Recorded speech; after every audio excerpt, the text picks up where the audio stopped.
Hello, for whom all is here. Hello, this is Eban Cambridge, and I am signing on to see if I can answer any questions regarding um, what's going on in our political system. I will be staying on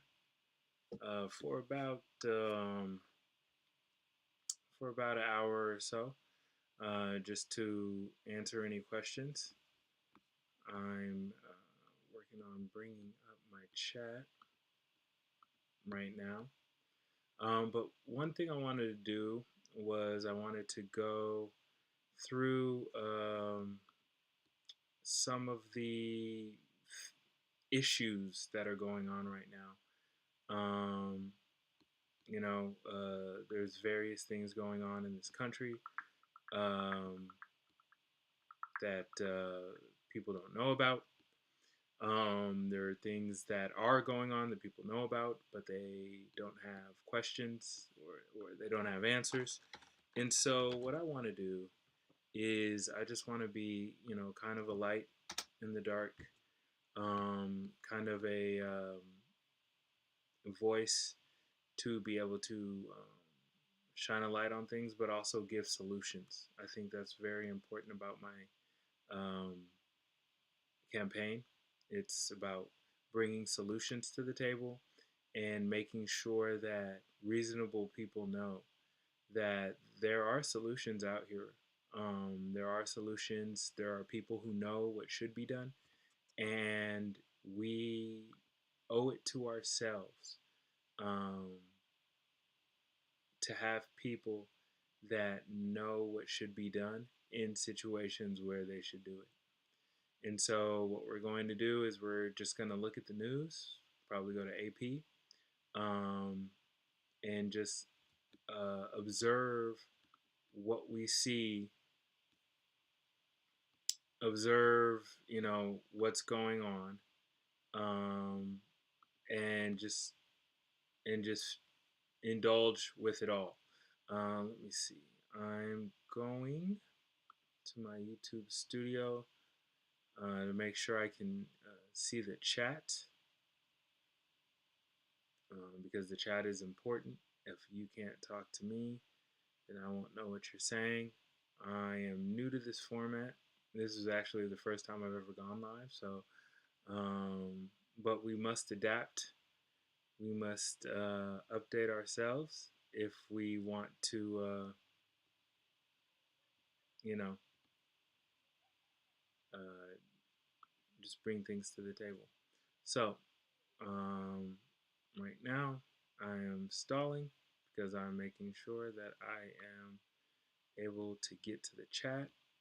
My computer is slow because I am broke, but it is working. As you can probably imagine, the amount of bandwidth I'm using to live stream is probably a lot for this one little computer. I'm probably gonna have to upgrade my computer after this. But it is a blessing to be able to do this. So one thing I want to start off with is I wanted to start off with Kamala. I wanted to start off with Kamala. That was big news. She came out and basically said that she was for a ceasefire, which is cool. But um, Kamala Harris saying that she wants to have a ceasefire is almost like you know it's like saying you want to go to Taco Bell and then driving to Wendy's. It's like you have the power to do what you want to do. You're the U.S. You're the most powerful nation on the planet. You have all the power, and acting like you don't. You're just powerless. Well, we want a ceasefire, but they always say you gotta listen when someone says but. What they say after that is generally the most important, and that's what we're seeing right now with Israel and Palestine. We're seeing people say things, but we're seeing people, not really mean what they say. And so, what I have pulled up is I'm pulling up right now the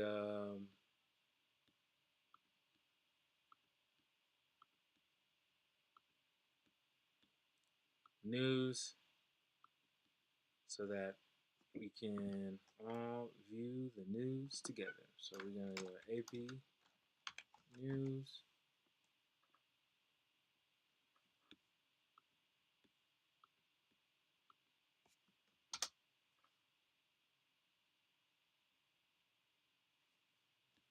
Go. We're going to click on US News.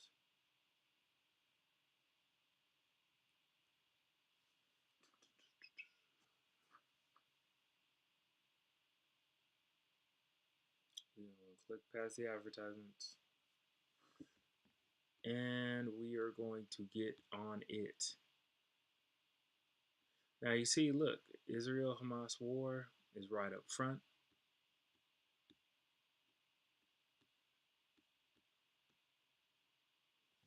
Let's see if I can.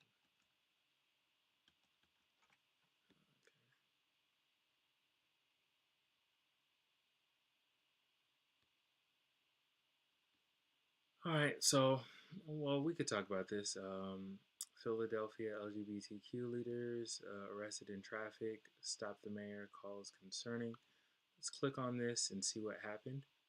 Now, I will say, um, the age-old question is like how much protest is good protesting, right?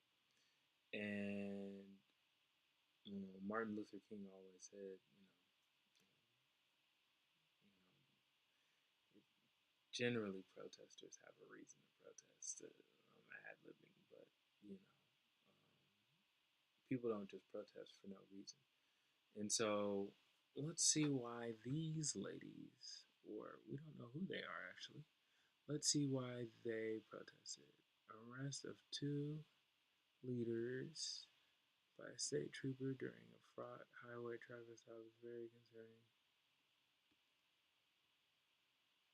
Alright, so Selena Morrison, one woman, and his Morrison's husband, both are black, while the principal. So here's the thing. When you block traffic, you create a situation where the police are going to be called and they're going to try to unblock the traffic. I'm not able to see this situation on video, but we generally know a video circulating on social media that depicts a portion of the incident is very concerning. It's always a portion of the incident. The police, which patrol the state, cuts through the highway. The police declined to identify the trooper, but said he was put on. Okay, so that's something. Okay, it doesn't say what actually happened though.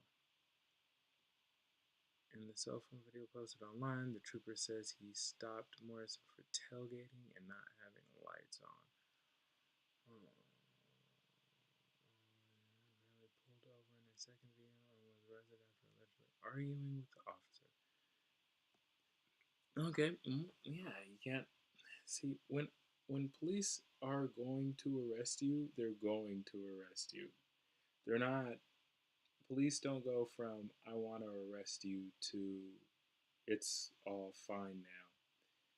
If they're gonna arrest you, they're probably gonna arrest you. I think one thing that people really forget when dealing with the police is cause. You know, like, do you have cause to get upset? Do you have cause to say, you can't do this. Um, you know, like did this person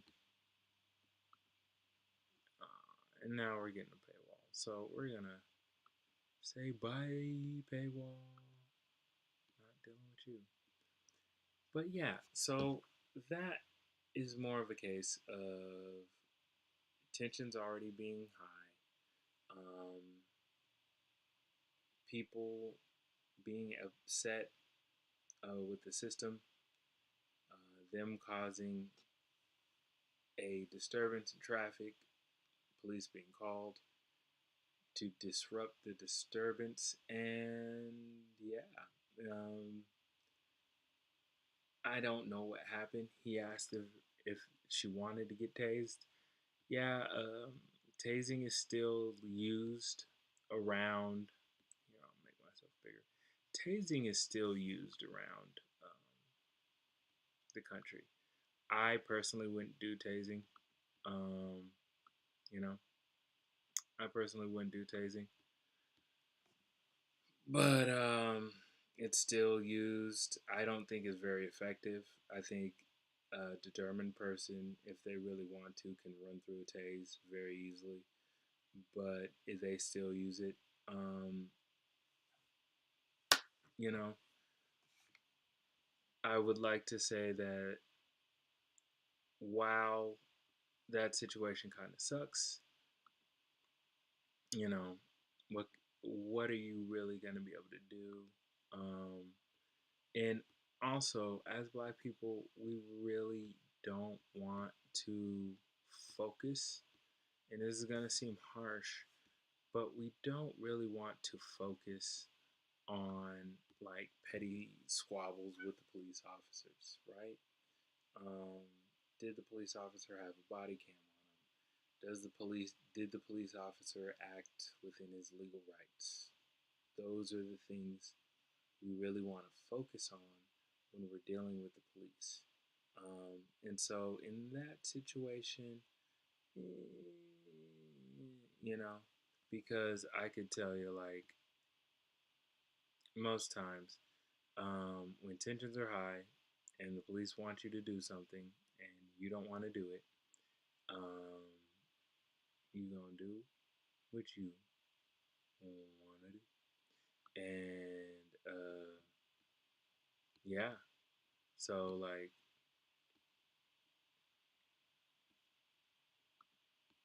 yeah,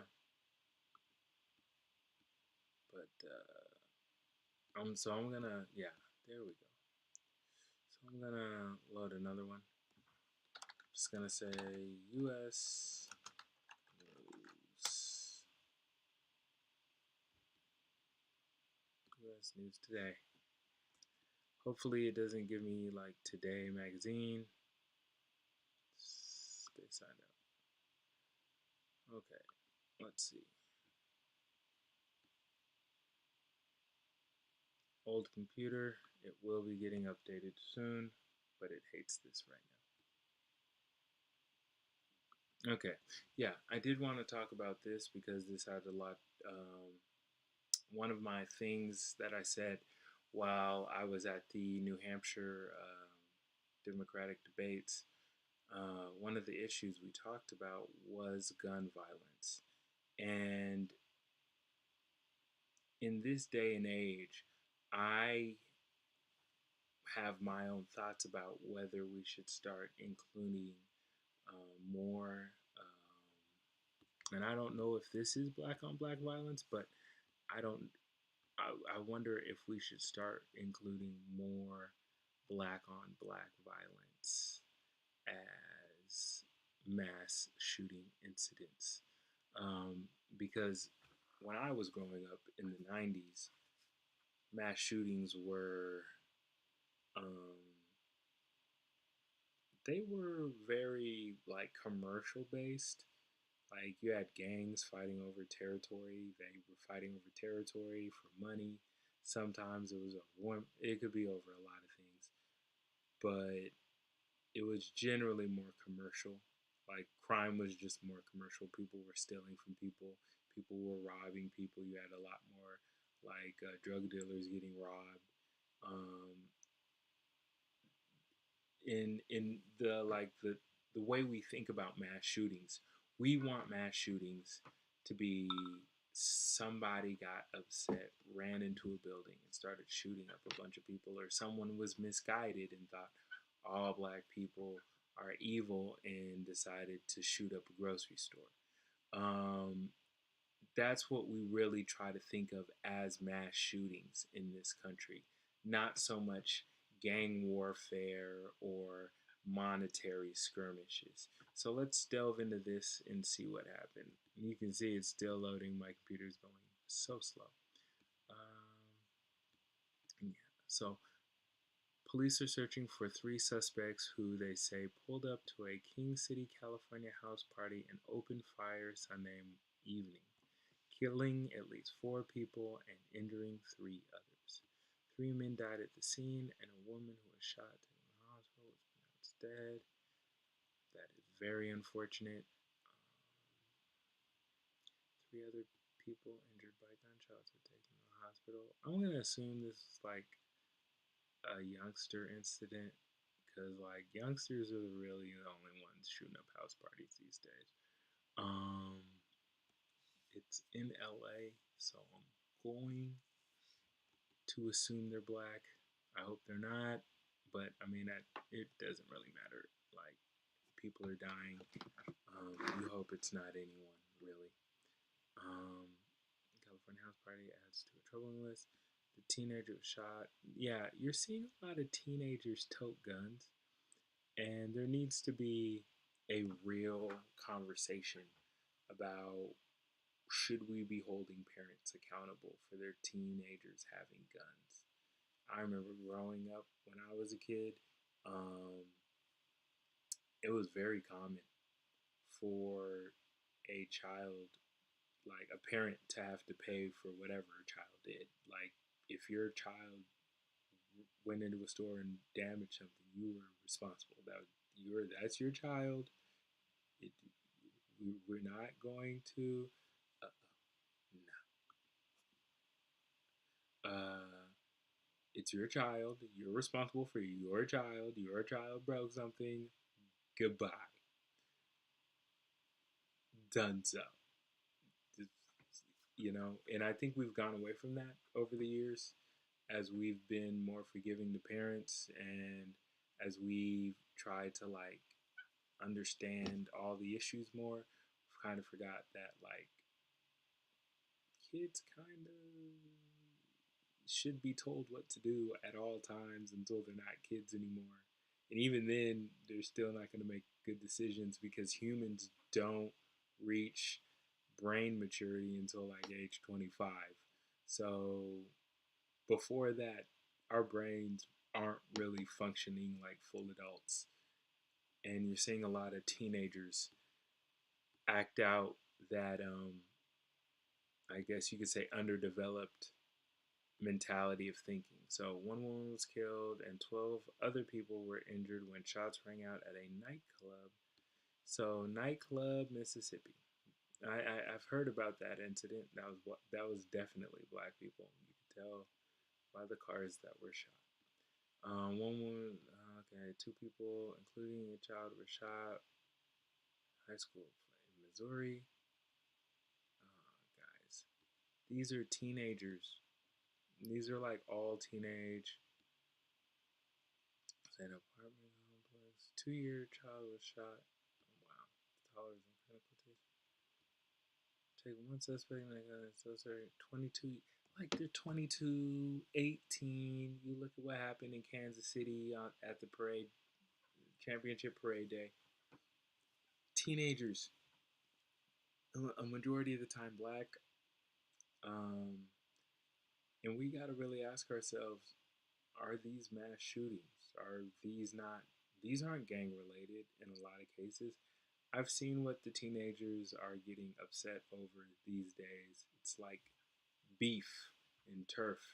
They ain't even fighting over drug territory or like millions of dollars. They're just fighting over clout.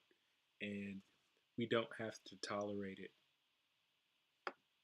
We don't have to tolerate it as a society for a bunch of teenagers to run around tooting guns up everywhere they go. No, we don't have to tolerate it. We can put our foot down and be like, no, this is stupid. We can hold the parents accountable and, like, first of all, why is your child not at home? Second of all, um, why does your child have a Glock switch with a 30 round clip? Like, he's 15. Like, your 15-year-old has a Glock switch and a 30 round clip on their Glock. This is, America. We do need to call into question the ease of getting a gun in a lot of these states, but then you call into question the ease of getting guns, and then you think about it. I mean, the first one was what, like the one we're talking about now. It's California. California has very strict gun laws. So how are these children getting guns illegally? How are children getting guns illegally? That's the answer to the question, or that's the question that we need to be asking. How are children getting guns illegally? You solve that, you pretty much wipe out all of these shootings. All these shootings we're looking at right here, you figure out how kids are getting guns, and you will figure out so much. And I believe it's not hard to stop kids from getting guns. It wasn't this easy to get guns in the 90s, you know? Like, you can get a gun like that in the 90s, especially not a kid. Like, it would be weird if someone even sold you a gun in the 90s if you was a kid. You would have to be like all the way thugging um, to even have someone think to sell you a gun. You have to be real in that life. And what we're seeing is like these kids ain't even really in that life. They just doing it for the clout, and it's sad. It's very sad. So you know, I do think we should make it easier. One of my policy points is we should make it easier for children or for licensed adults to register their guns. We should make it easier for gun registration across the board so that people can kind of bring their guns out of the shadows. We should strip away a lot of the onerous rules that make guns illegal but don't really make guns safe. Okay? What I mean by that is like, okay, you take out a screw here, you take off a piece here, now your gun's legal. You put the screw back in, you put the piece back in, now your gun's illegal, and it's kind of the same weapon still. If you have a foregrip versus you don't have a foregrip. Um, these laws are dumb. The butt stock law, it's dumb. It's not making anyone safer. They just make a loophole around it, and it's not getting to the core of the issue. How are kids getting guns?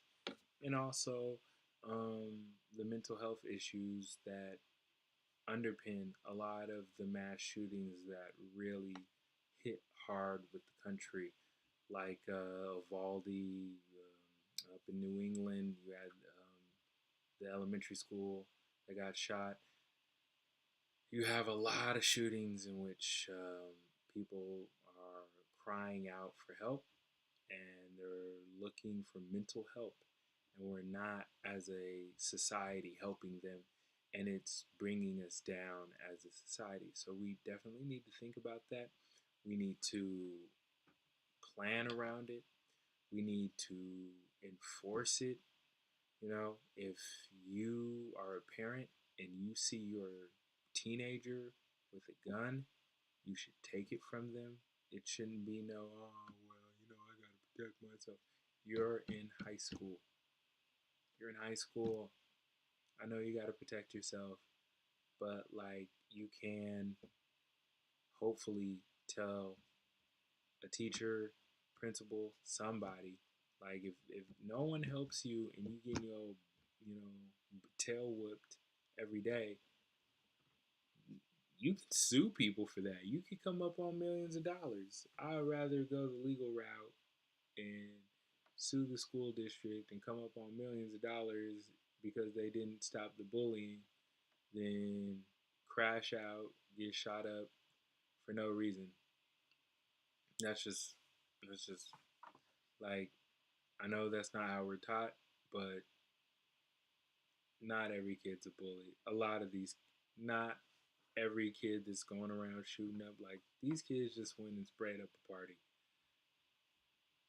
That they wasn't getting bullied at the.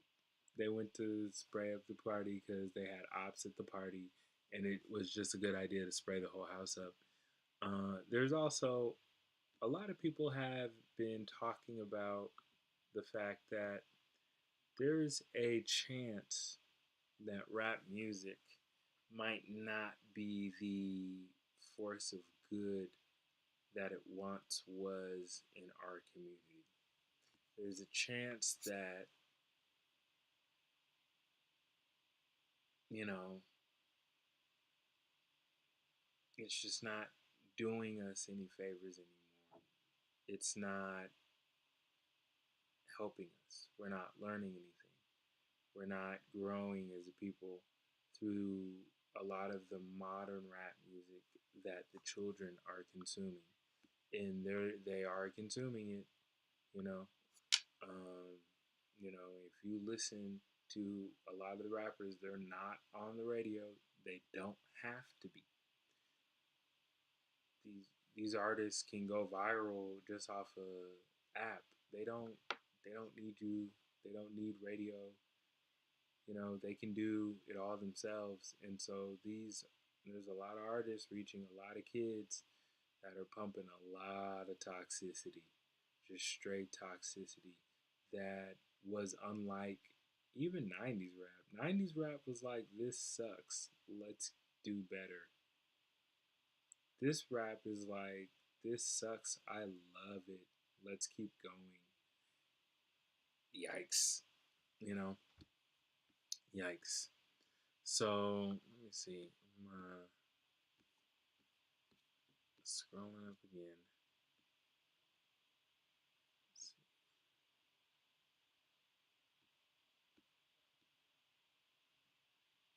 Should be a search bar in here somewhere.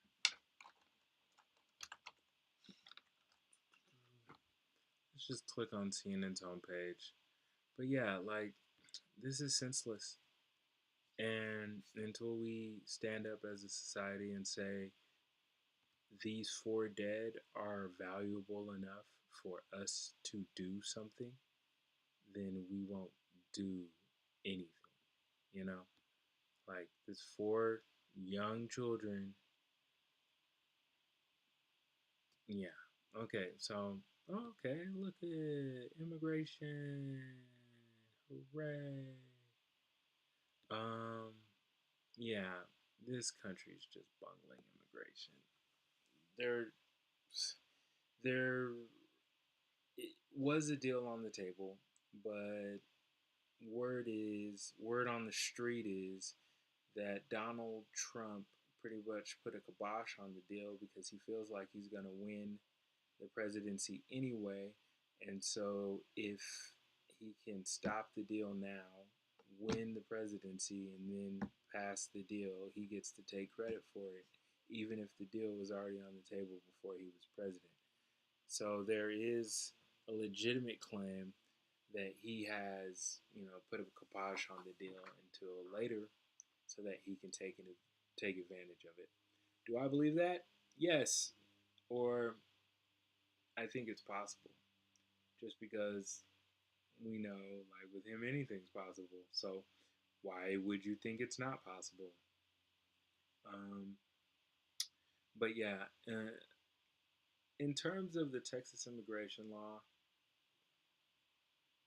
they put a freeze on it, which I think was pretty cowardly. But um, I would have liked to see. I would have liked to rush to a ruling. It doesn't take very long to make rulings in the Supreme Court. They, I feel like, could have really, um, you know, answered a lot of questions by coming out with a ruling, temporarily freezing it. Well, let's just read it for ourselves and see what it says, right? Don't want to form opinions without reading.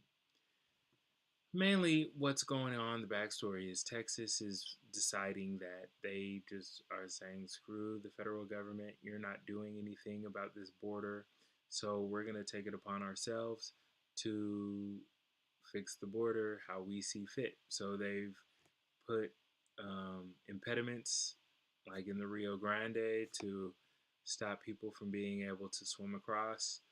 They've put up fencing, they're starting to arrest people, and the federal government is generally responsible for dealing with immigrants. Even though illegal immigration is a crime, they try to handle it. They don't want states trying to go after illegal immigrants.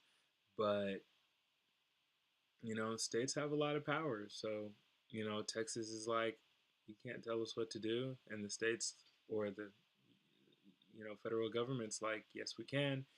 And then they go to court, the Supreme Court. So on Monday, temporarily froze enforcement of Texas's controversial immigration law that allows states' law enforcement to arrest and detain people that are suspect of entering the country illegally.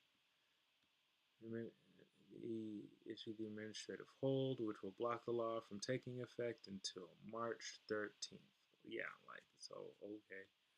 The temporary hold pause will give the court additional time to review the case, but does not necessarily signal which way the court is leaning. Yeah. Okay, so it's March 13th, so like next week. Like I said, it doesn't take them a long time to do these. The way they argue in the Supreme Court, it really doesn't take that long. The judges kind of ask the questions they want to ask. It's your job as a litigator to ask the question in a way that helps your argument, but in a lot of cases, the justices have an idea of how they're going to rule before they even ask the question. They might just be asking the question to, educate the public, to possibly sway another justice they know is on the fence, or just to cement legal understanding on the issue. Without intervention, the law would have gone into effect on the morning of March 10th. The Justice Department said that would profoundly alter the status quo. Okay, well, that isn't illegal. Altering the status quo is not illegal. That just, status quo just means what we used to do. So that's like, oh, also, another one of the reasons why I wanted to do this live stream is because I really wanted to highlight like political talk from it being substantive. This is not a substantive. This is not a substantive. Yeah, there's no substance anywhere here. You don't know what they really mean. You can't tell. Yeah. That has existed between the United States and states for over 150 years. Oh, okay, well, if you guys haven't noticed, Republicans have been setting all kinds of new precedents in the last couple of years, okay? So if you're relying on, well, we've done it for 150 years, and Democrats keep losing when they rely on this. Democrats, you can't keep thinking that the way they've done it for 150 years is the way they're going to keep doing it. You just have to get that out your head. If you haven't learned that with the filibuster, then you should have learned that with Obama. And if you didn't learn that, you should learn that with the appointments that you've seen. It's getting ridiculous. The Republican Party does not want to play nice. They want you to submit. In a lot of cases, they get submission because the Democratic Party plays naive and then gets whacked over the head. So, the Biden administration Senate bill for sign into the Texas law immediately raised concerns among immigration advocates of increased racial profiling as well as detention and attempted deportations of states where Latinos represent 40% of the population. Yep. Yeah, they're coming for illegal immigrants. So, yeah. Now listen, through this whole thing, they never said it was illegal. They never said it was like blatantly illegal that this law passed. It just said, oh, well, it would, you know, change how the states have done it for a while. You know, last week, a federal judge in Austin, Texas, had blocked the state government from implementing the law. So there's that. If allowed to proceed, SB 4 could open the door to each state passing its own version of immigration laws. Now, that would suck. And the reason is because freedom of movement is one of our fundamental rights. And so, if, let's say California had one set of rules for entering California, and then Nevada had a completely different set of rules for entering Nevada, it could get a little crazy. You gotta have the Nevada card, the Mississippi card, the Delaware certificate. Nobody wants to go through all that. It's nice that we have um, agreed upon IDs. We can go to the airport, get on a plane, go to anywhere in America, and just have to show an ID. We don't want to have that change. A federal appeals court over the weekend granted a temporary stay. Yeah, so a judge blocked it, right? The appeals court blocked him, and now the Supreme Court blocked everything, and will decide March 13th. And so, yeah, it's important that Democrats remember the type of like weather we're in right now. We are in the red cloud weather. Overarching everything is a conservative Supreme Court. So if conservatives do things and you don't think it's legal, but the Supreme Court does, then they're going to win. So you need to make sure conservatives aren't in a place to do things or it's going to go through. If you don't vote for progressive ideas, it's if you don't come up with progressive ideas, progressive politicians, and you don't vote for those politicians, then you will keep getting conservatives, and the Supreme Court will not save you. So, you want the Supreme Court to stop abortion from going away? Well, guess what? This is a conservative Supreme Court. How did the Supreme Court get conservative? Because Hillary lost the election and Donald Trump was able to appoint, I think, like 2 or like 3 Supreme Court justices. He appointed a lot of. I think Kennedy retired. He appointed one, and then yeah, oh yeah, Ginsburg passed away, and that was another. So he got at least 2, and you know you keep getting Supreme Court justices. Now, Biden got one, but the court's already tilted over to the conservatives. So a lot of good that does. Like Ketanji Brown basically replaced an already liberal vote on the Supreme Court. You know, so right, left. She didn't really add any power or any oomph when she got onto the Supreme Court.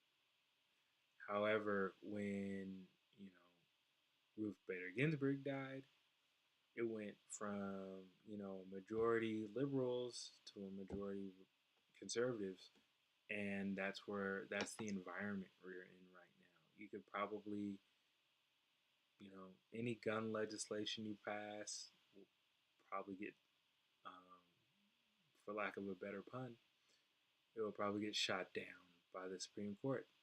So it, we're under the red weather. There's a lot of things that are going to affect um, politics in this country for a long time. That Clinton v. Trump election was very consequential, and now we're dealing with it. And so it is what it is. We're going to have to keep dealing with it.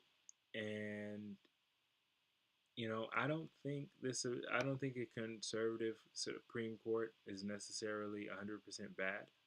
For example, you can make the argument that you know states should have the right to, if they see criminal activity in their state, they should have the right to do something about it, even if it's technically a federal crime. You can make the case that you should have the right to do something about any crime that you witness. So, um, and you know, people that say the federal government is the only one who should be able to deal with this, well, you're basically arguing that if someone sees a crime and it's a federal crime, even if I'm a cop, like I'm a local cop, and I see you robbing a bank, I can't do anything about the bank robbery because it's a federal crime. It kind of, and that's the thing. You got to really think out, especially some of these rulings, and what would it mean one way or the other, because not every side is right all the time. You know, if, like I said, if a local cop saw you robbing a federal bank, what, they not gonna jump in? They not gonna do nothing? Oh, that's the federal bank. I don't get involved. No, they're gonna do something, and we know that. They know that. So, you know, I think we gotta hold Democrats accountable more now than ever, because what's happening is Democrats are saying a lot of fluffy stuff that makes you feel good, but they're not really doing their jobs. They're not finishing the deal when it comes to legislation. And that's why legislation is getting passed, um, or not getting passed, and we're not able to really do anything about it. Let's go back to, let's click on this. This has been an interesting experience. I hope to streamline this in the future. Um, I am a little bit limited by my computer. It's doing a lot at the same time right now. But this has been a good experience, and I hope I'm not boring you. I hope I'm speaking fast enough. I hope I'm covering these topics with some clarity, some idea of, I know what I'm talking about a little bit. I'm not an expert by any stretch of the imagination. Once again, this is Eban Cambridge. I'm running for President of the United States. Um, the Super Tuesday ballot is tomorrow. I know who I'm voting for. If you like my campaign, if you think I speak for you, if you like my policies, please like, subscribe. I'm going to be doing videos breaking down the political landscape going forward. I'm also going to be running in 2028. So this isn't just me breaking down the political landscape, this is also me preparing for running in 2028, building up a foundation of followers, building up a network of people that want to see change in this country. One of the mistakes I did in this election, we'll just talk about like some of the mistakes that I ran into in this election. Um, One of my biggest mistakes was not starting early enough. There was a reason for that.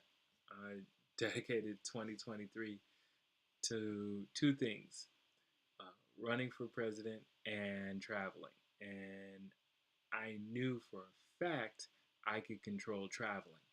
So I traveled. I went to Las Vegas. I went to Thailand, New York, Seattle, Portugal, back to Las Vegas, Houston, and I was supposed to go more places. I went to Alabama, went to Atlanta, went to New Hampshire. So I definitely traveled last year, and I learned a lot about running for president. Need to start earlier. Need to work. Need to build that network sooner, and you also need to get in the face of people who are in the state houses or the state Democratic parties. You need to get in front of those people sooner in order to be successful. I might edit this out because I don't want people to know that, but for right now, we'll keep it in. And I mean, we're almost 47 minutes in, so if you see it, well, thanks for tuning in. That was your little tidbit that you can, help you win an election. Okay. I mean, Trump is always cheating. So, like, it's a nothing burger. It's a something burger, but like they're not gonna do anything about it because Trump's always cheating. If you just accept the fact that Trump's always trying to cheat, you'll kind of have a better understanding of what's going on. So, let's see. This is important. The Colorado ballot. Let's go. Yeah, so a little bit of backstory. Colorado had initially decided that they were not going to allow Trump to be on the ballot due to the 14th Amendment and having sufficient evidence, in their opinion, that Trump was trying to undermine the sanctity of the nation and the Constitution. Do I agree? Yes, of course. If you accept Trump's cheating at all times and is trying to do everything to undermine any kind of thing that could curb his power, then yeah. Like, I mean, this is complete. It was actually, I thought Colorado made the right decision. I thought there was enough independent information for them based on, January 6th and him withholding troops from that, withholding backup from January 6th. If you look at the phone conversation he had with the governor and Secretary of State of Georgia, wow. The governor and Secretary of State of Georgia, he's on the phone begging for votes, seeing whatever he can do. And it's one thing for me to ask you for votes. It's another thing if I'm asking the governor of my state and the Secretary of State who's in control of elections. It who you bribe matters, and him trying to elicit favors from two of the highest political officials in Georgia is illegal. Illegal, super illegal. Like, that's And we'll touch on this after we talk about this. We'll touch on why it's so bad for the country, and then we'll touch on what Democrats need to do to get out of their own way. Um, but let's focus in on this right now. So Trump should appear on the ballot. Blah blah blah blah blah. Debate over whether the front runner. Blah. His victory for Trump, yeah, because he's on the ballot. Legal threats, blah blah blah. The decision has no impact of the four ongoing criminal cases. Yeah, like Trump's always cheating, so he has other cases going on. This actually isn't even a really big case, seeing as he's pretty much running away with the Republican nominee anyway, so he didn't even need Colorado. But you know, I like what Colorado did. I like what Illinois tried to do. The argument that, before I even read this, the argument that the Supreme Court is probably going to make is that, you know, he wasn't convicted of nothing. And that's a legitimate argument. You can't, I mean, you can take proof all you want, but if you're not convicted in a court of law, then you're not guilty in this country. So, I mean, there's cases that are ongoing, but he hasn't been convicted of anything. So, hey, if the glove don't fit, you must have quit. A 5-4 majority said, and once again, we talked about the Supreme Court. It's 5-4. Ginsburg, if she's your hero, get a better hero. She should have quit years ago. Old people holding on to power is a huge problem in our political system. Like, old people holding on to power until they die is bad. You had McConnell having seizures up on stage. You had Dianne Feinstein be having to be wheeled in and out of meetings. Like, as an EMT, I actually like take care of elderly people with dementia. At a certain age, like, you're just not keeping up like you used to. It's time to let it go. Don't, I mean, you guys are millionaires. The power is that good. The power must be really good because you guys are millionaires and you are sticking to it like it's made out of honey. That power must be like, you couldn't pay me to be 80 having to wake up every day. If I'm 80, it's going to be a decision whether I wake up every day, every day. Every day is going to be a decision whether I wake up because I'm 80 years old and I don't care. Like, I don't care. Like, I'm not holding on to power till I'm 85 and the crutches going up to Capitol Hill. I don't care about y'all that much. I don't care about the power that much. And if you have politicians that care about the power that much, they're probably going to be corrupt. Yeah.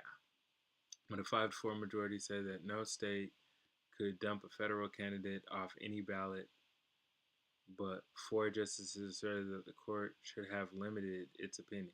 Yeah, that's a horrible opinion. No state can dump a federal candidate off any ballot? Huh? That's a horrible opinion, I guess. Maybe because it's a federal ballot and it needs to go to federal court. Um, wrote that the states may not remove any federal officer from the ballot, especially the president, without Congress first passing legislation. Yeah, that's a horrible. And so this is another reason why, like, the Supreme Court, we have this red cloud over everything, because this is a horrible decision. If this is their decision, it's a horrible decision. This is one of those things where you have to think, how can this go negative? And it can go negative very easily. Any federal officer from the ballot. Well, Trump's not a federal officer, especially the president without Congress first. Yeah, Trump's not president. So he's technically not a federal officer. We conclude that states may disqualify persons holding or attempting to hold state office, but states have no power under the Constitution to enforce Section 3 with respect to federal offices, especially the president. I don't know about that. The Electoral College gives states the power to determine um, who is on their own ballots. Like, states have the power to control their ballots. And so, if you don't adhere to the rules of a certain state, so for example, take take Louisiana. I got family in Louisiana. I wanted to be on the ballot in Louisiana, but it was $2,500 and I didn't have it. Well, I'm not on the ballot in Louisiana because I didn't pay $2,500. You can't put your name on the ballot if you don't meet the rules of what the state wants. And if the state has a no trying to overthrow the government rule, and you try to overthrow the government, well, then the state should be allowed to control that. This is an interesting Supreme Court because you have two state rights issues at the same time. You have the Texas state rights issue with immigration, and you have the Colorado states rights issue in reference to the ballot. This is a tricky one. This is a tricky one. Um, Now, you could say that Trump met all the Colorado requirements. There aren't many, as long as you're on, I believe, one other ballot and you submit your name to your state party. They can submit your name to the Secretary of State to be on the ballot. So there aren't a lot of rules for the Colorado ballot, and the state of Colorado is technically interpreting a federal statute at the state level, which isn't really under their purview. So, if I don't know, but that comes into question: how would you keep someone off the ballot? Would could I try to overthrow the country and then run for president because Congress didn't write a law that said I can't be president? Because that's not how the 14th Amendment is supposed to work. The 14th Amendment is supposed to be like, if I decide to go fight the country and overthrow the country, I'm disqualified. Done. But you got to prove it in court. And I would say the one thing they didn't do is they didn't wait for Trump to be guilty of overthrowing the nation or undermining the government. Of course, there's the January 6th trial is still ongoing. The Fannie Willis trial is still ongoing.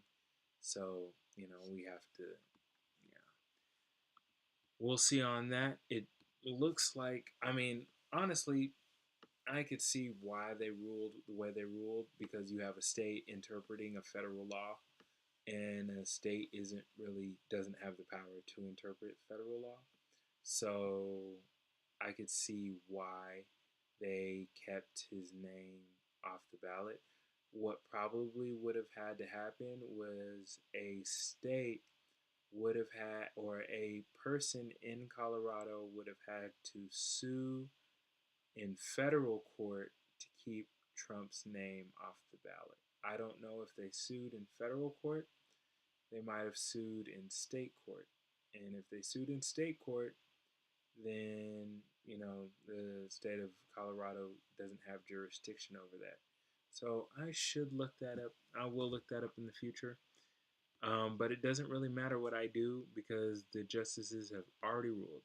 Now let's look at what the four dissenting or the losing justices have to say because they're losing. They lost. They're 5-4. They're the four. So remember, this is politics. This is the real world. So there are winners and losers in politics. Not everyone's opinion counts. Their opinion didn't count because there was only four of them. So just remember that. Four of the justices disagreed on the scope of the decision. With its opinion, the majority shuts the door on the potential means of federal enforcement. Blah, blah, blah. We cannot join an opinion that decides momentous and difficult issues unnecessarily. Shuts the door on the other potential means of federal enforcement. Writing alone in a concurring opinion said that the case does not require us to address the complicated question whether federal legislation is the exclusive vehicle through which Section 3 can be enforced.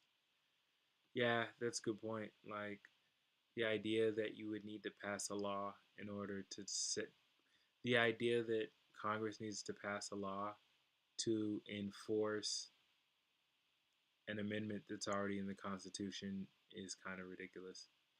The five conservatives went further than the other four were willing to go, said Steve Vladeck, CNN Supreme Court analyst and professor. First, the unsigned majority opinion holds that the states can't enforce Section 3 against any prospective federal office holder and not just against presidential candidates. So, yeah, that's stupid. Like, basically, anyone could try to overthrow the country and then run for federal office. And, like, unless Congress, like, creates a bill that says they can't run for office, they can run for office. Basically, making the 14th Amendment irrelevant because Congress has to pass a bill to keep you off the ballot, even though there's the 14th Amendment. Yeah, this is a horrible bill. This is a example of judicial overreach on their part, where it's like you were really supposed to just figure out one thing, and your solution was like a huge sledgehammer when all you needed was, you know, you didn't even need a hammer. You probably could have just pushed it in with your finger, and you just took a sledgehammer to it. Doesn't even ask if he's an insurrectionist, which, yeah, like that's got to be proven in court, and it's working its way through court, but it hasn't gotten there yet. Thanks, Fanny. Um, and so yeah, I'll end it right there. And then what we'll do is we'll take this time to talk about, you know, what can the Democrats do going forward. First, we got to put policies in front of the people that'll actually be realistic so they'll vote for you. Because people aren't stupid, and if you don't have good politics, they won't vote for you. And, you know, if people don't want to vote for you, yeah, it's not gonna happen. So yeah, like Democrats took an L on this one, and they took a tie on immigration because that ruling isn't even out yet. So you know, yeah, it's just a temporary freeze. Don't get excited. They could switch up, you know, tomorrow. So yeah, it's good to know. It's good to know what's really going on. It's good to know, um, you know, DNC accuses pro JFK super campaigns violations. Yeah, okay, yeah, rich people fighting. Um, I don't really like talking about the Gaza crisis. I already said a lot. You should check out my other video in which I was at the New Hampshire Lesser Candidate Forum, and I pretty much went in on, you know, the U.S. and their inability to follow along with basic international law. It's a tragedy, and we need a president that won't veto UN resolutions, and that's why I'm running for president. Now, this is sad. I actually have been to Haiti. I went to, I flew into Port-au-Prince, went to Léogâne and Jacmel, and Haiti is a beautiful country. I still know Haitians to this day. It's really sad what's going on. This country doesn't deserve this. These people are really nice people, and more should be done for them. This is an example of America caring about one thing and completely letting something else fall asunder because it doesn't. There's no money in fixing the Haitians' problems. But I believe there's a fix for Haiti. It's just stability. They need leaders that aren't going to rip off the country because no one's going to respect a president that goes into office with 200,000 and leaves office with 40 million people. And that's an example, but like all these Haitian politicians are corrupt and everyone knows it. And when that happens, you get this. You get anarchy, you get burnt up burnt up cars, you get people fleeing their homes, you get random dudes in red shirts wearing machetes with Nike shirts and Don P hats. Like, I guarantee you that hat does not come off when he's swinging that machete. Um, yeah, that you don't want to be there, but if you are there, it's tough times, and I really feel for the people of Haiti. I I went to Haiti. Let me see if I can bring up a picture. Let's see if I can bring up a picture. Nah, I'm not gonna try to do that right now. It's gonna take too much time. But yeah, definitely went to Haiti. It was a great experience. I'll always remember it. Did some really good work there. I was making water filters and building schools after the earthquake. It was awesome. But shout out Jude. You know, shout out now. Shout out everybody. You know, shout out Robinson, Emmanuel. Shout out all of them. But shout out Patricia. You know, um, yeah, it was great times. But you know, if the U.S. is going to let something like this happen in its own backyard, and then something like Israel happened, like what people are like, countries are going to stop deciding that they need us. Countries are going to start deciding, oh, we don't need you. Y'all crazy. Y'all crazy. Yeah, y'all don't even help people. Why do we need you? What do? Y'all ain't gonna do nothing for nobody. You know, y'all just gonna watch us tear each other up. And so that's that. I'm gonna, you know, all on me now. So yeah, all on me now. The Democratic Party needs to do better. We need to start coming up with solutions, even if they're hard, even if we don't like them, even if we know people are going to get pissed off. The Democratic Party needs to stop, or it needs to start coming up with solutions. Only solutions. Only solutions.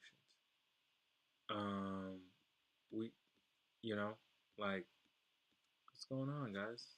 What's really going on? Are we really going to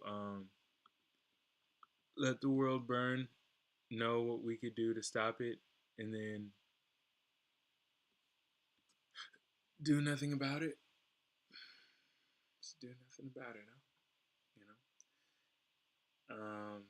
I'm trying to do something about it. That's why I ran for president. You know.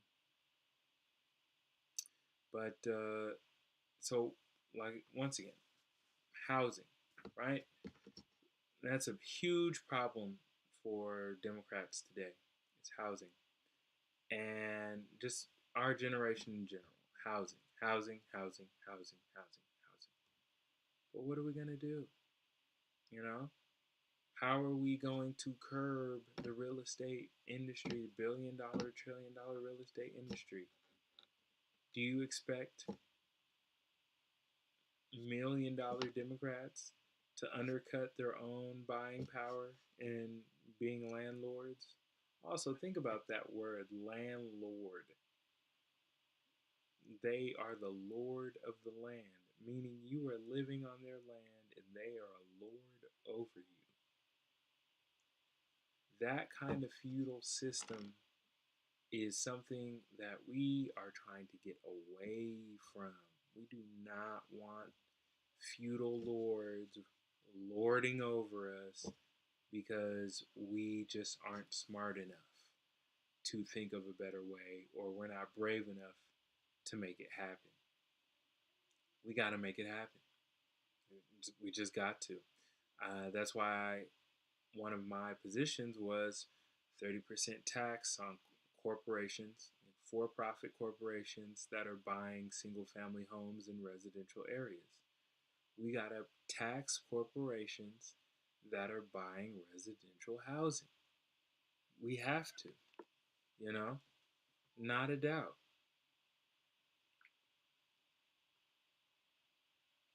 You know, we can't be allowing these corporations to buy up the housing at the same price ordinary citizens are doing it, because they're just going to always a big $1 billion corporation is always going to be able to outbid you for a house, jack up the price, and then flip the price and then sell it back to you for like a 30% markup. That's why you got to tax the corporations, so that when you go to buy a house and they go to buy a house, they're paying a higher price than you're paying.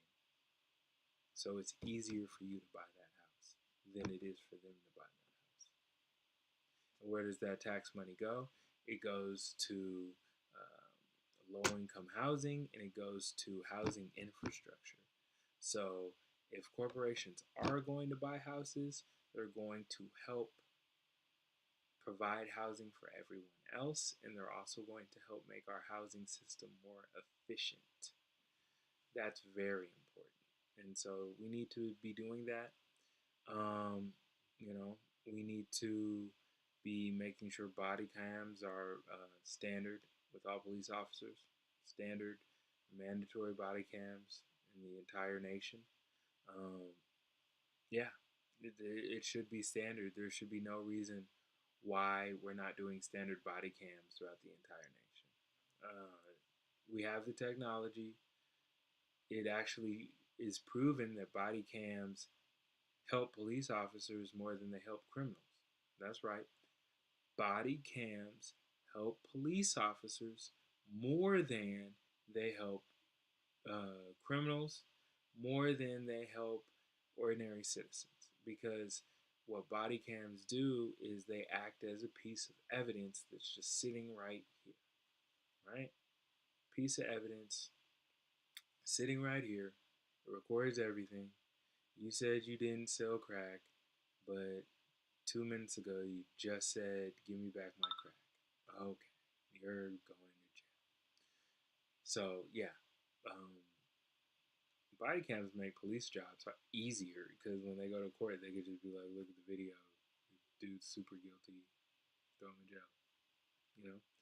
So mandatory body cams, getting rid of the filibuster, because the filibuster is keeping us from being able to pass legislation, and that's why everyone's pissed off at Democrats, because they're not passing legislation. They're not doing anything. Well, everything they want to do has to get through a filibuster. You're like, well, uh, and it's like, well, the Republicans don't really do anything either. They just cut taxes. That's really it, and they only cut taxes for rich people. So, no one's really doing anything. That's why they have to keep going back to fund the government every 6 weeks. No one's really doing anything. They're just like pushing the cart along and then pushing the cart along and then pushing the cart. No one's getting all the way home. And That's why Democrats lost on the abortion issue, because they thought Roe v. Wade was like established law, and it's not. It's a court ruling that can be overturned at any time. And Democrats need to keep their head on a swivel out here, and they don't seem to understand that. They get complacent. Look at marijuana, right? Marijuana should have been legalized probably 4 or 5, 6 years ago. Why has it not been legalized? Because Democrats stopped pushing for it. Oh, well, you can have it legal in Colorado. We can have it legal in California. Who cares? It doesn't matter if my cousin gets arrested in Texas. It doesn't matter if you get arrested in Arkansas driving through the country. Eh, you know, halfway. It's like it's the Mob Deep line. It's like halfway crooks. You shook. The Democrats are shook. They keep trying these halfway remedies, and nobody cares because they don't do anything for nobody. They halfway remedies.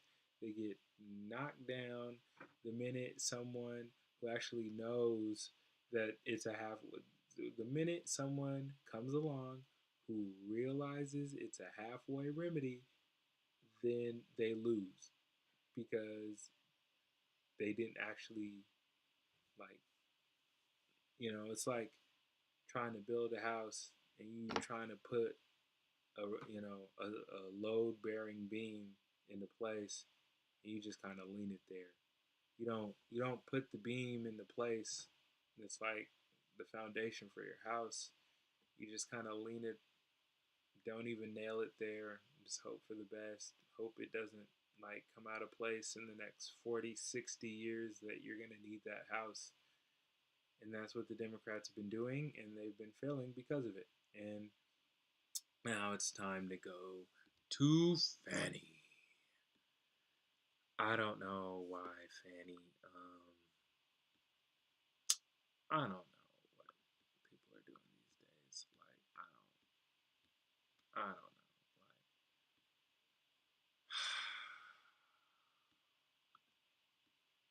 know. Like I don't know. Like Fannie Willis probably had the best case of her life, and she just screwed it. Like she screwed it all the way up. I don't think people realize how bad Fannie really messed up. She probably had the best case against Trump. Like she had Trump. See, body cam footage shows fatal police shooting.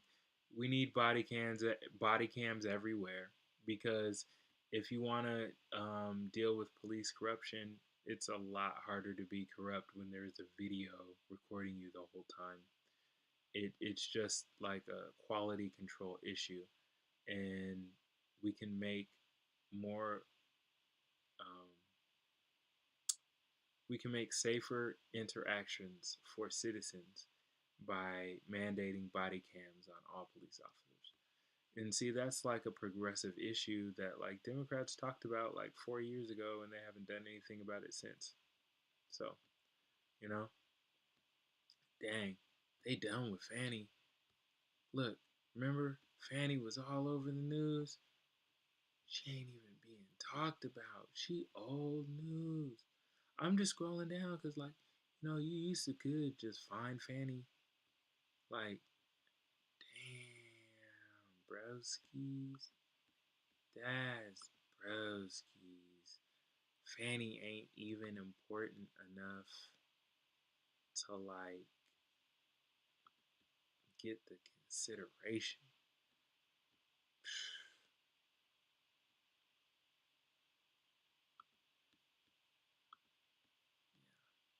That, yikes. That's yikes. Let's see. So, what I'm gonna have to do, I'm gonna have to, like, Google Fannie.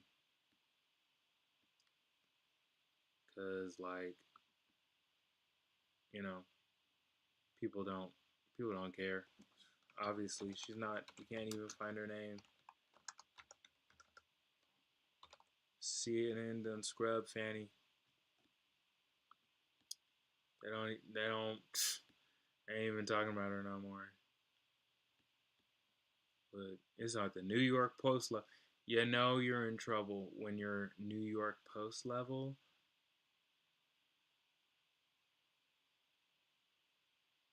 Real DAs of Fulton County is where we're at with Fanny. Um, yeah, like the reputable news stations, they already know what's gonna happen. They This ain't even news for them anymore. That's sad. All right, well, I'm trying to scroll. Is that it? That's the only news. I want actual news on Fanny. Okay, CNN. Georgia defense attorney subpoenaed. Okay, so they're talking about her now. They've done. They're not even dealing with Fanny anymore. They're like, okay, you're gonna lose. Dunzo. We gonna talk about the next person. That's crazy.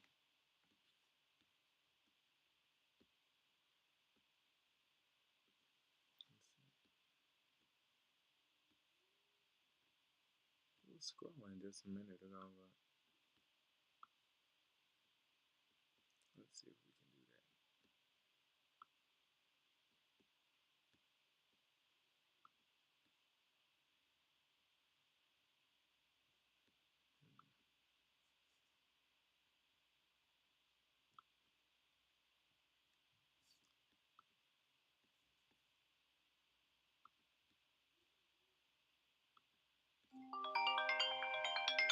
that. Oh, phone number.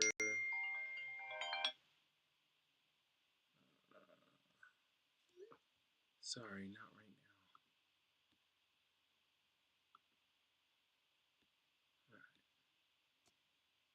But yeah, so like this, I was gonna talk about her, but I guess people don't even want to talk about her anymore. They moved on to the blonde haired chick. It's Fanny, all news. Oops. Well, okay. Basically, what I was gonna say about Fanny was like the most important thing about this whole thing is that Democrats got to come correct if they're going to win. If you want to win doing the right thing, you got to come correct. Like you got to like really look at yourself in the mirror and be like, do you really know how to do this political thing? Do you really care? Do you Are you just trying to get rich? Is it just power? Like I was talking earlier about, Feinstein and Ruth Bader Ginsburg and McConnell. Is it just about power, or is it about, do you actually care about helping people? Are you actually trying to make this thing a better place? If you're not, then we really don't want you no more. You're not going to help. And think about it. Fannie was a DA. Black people don't really like DAs like that because they be we're like, black men are the number one ops of the DA. We in the DA don't mix because in general DAs make their careers off of people like us, black guys. And sentencing rates around the country show that black guys get thrown in jail worse than anyone else. So we don't. No. No, no, no, no, no. So she was. That's already like any DA. Looking at you, Kamala. Any DA is already kind of like we looking at them funny. We know DAs have to exist. We get it. But as a black male, we look at every DA kind of suspect. And then if she's a corrupt DA, think about that, how that affects black men. In the legal system, we're at the bottom rung. We're you might think black women are the lowest. if you look at all the data, we're way lower than them because they can use the legal system in ways that we can't. So you know, when I saw the impropriety, I was like, "Up, she gotta go. Don't say Fanny, she gotta go." Why? We can't. Black men cannot afford corrupt DAs. Period. We can't afford any corrupt DAs. It's an absolute no go. If you're a corrupt DA, you're probably gonna screw over a black guy that looks like me, and I don't want that to happen. So, you know, you can be a black DA, but if you're a corrupt DA, you gotta go, go. You gotta go. Can't stay here. So,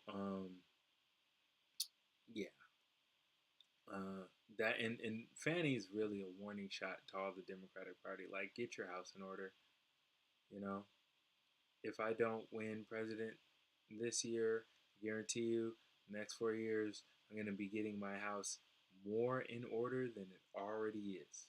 Okay, simply because if you really want to help people, the best way to help people is to help yourself. And it seems like Fanny didn't help her. Fanny helped herself to Fulton County money, tax money that could have gone to housing people, educating kids. It could have gone a lot of places. $600,000 is a lot of money still in the United States of America. You could have hired. You could have hired an entire staff to help with legal aid, free legal aid for $650,000. That's the money she paid Nathan Wade. You could have hired two attorneys and like three staff members for $650,000. You could have hired two attorneys, three staff members to help them, and you could have told them, go help as many people as you can for free, and until you can't help nobody else, until you got too many cases. Help as many people as you can in the meantime until you ain't got no cases, and then we gonna just start waitlisting people after that. Think about how many people they would have been able to help in the span of a year. Because people don't really need a lot when it comes to the legal system. People just need like basic stuff. Like, I just need to know how to file a motion. I just need you to help me do this. I just need you to help me do that. My baby mama trying to take my kid. I need you to help me with that. People don't really come to court with like these complex, Supreme Court issues. They come to the court with like really basic issues that if you just give them the right form, they'll leave you alone for the rest of their life. So that $650,000, when you really think about it, could have been spent in so many better places that would make the black community more efficient. You know, the thing about the black community is we want to spill milk like we got a dairy farm and we only got a cup. We out here, we out here, cup, here's my tea. We got 1 cup of milk, 1 cup of tea. We out here spilling it like we got a whole farm full of it. And this the only we got right here. This is what we got, but we ha ha ha. You know, Fanny done messed up, and so forgive me. Democrats, you need to pay attention to this. You need to be on your P's and Q's. You need to be above board. Your reasoning can't be, well, Trump did it. Trump's in jail too. Trump's in court too. So if your standard is ducking and dodging 10 different court cases, then yeah, be like Trump. If your standard is I'm gonna have to pay the state of New York $400 million, be like Trump. If you want to have your followers storming the Capitol trying to hang politicians, be like Trump. But if you want a civil government, you're going to have to be better than him. And the Democratic Party has to do better than him. That's why I'm running for president. I'm running for president because I'm seeing what's going on in Israel. I'm seeing what's going on with our priorities at home, whether it's immigration, education, healthcare.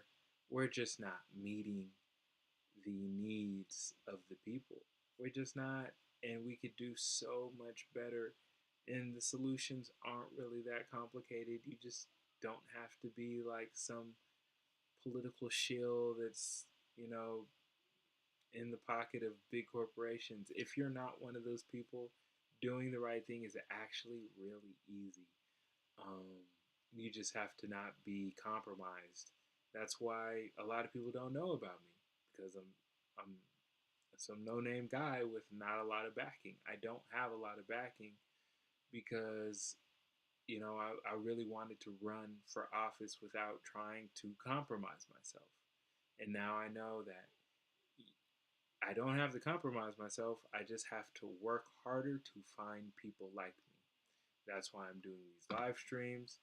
That's why I'm making the content so that people can find me and can find, we can all be like minded people together.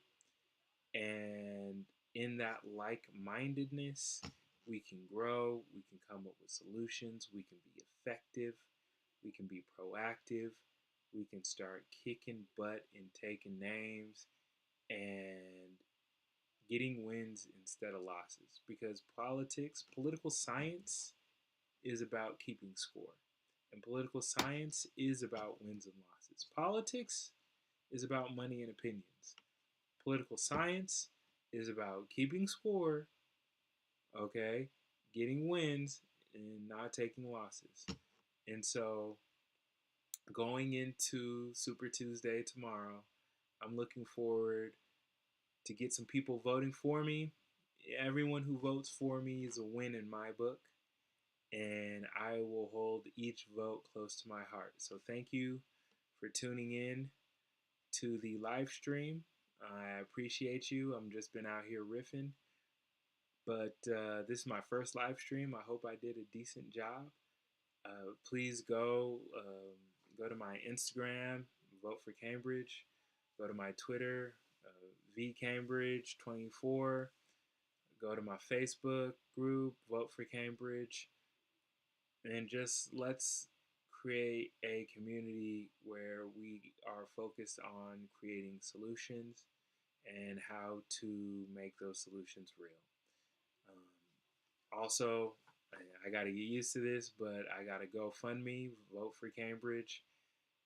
Go on my GoFundMe. Any money you give me is actually a tax write-off because I am a registered FEC. I do have a registered FEC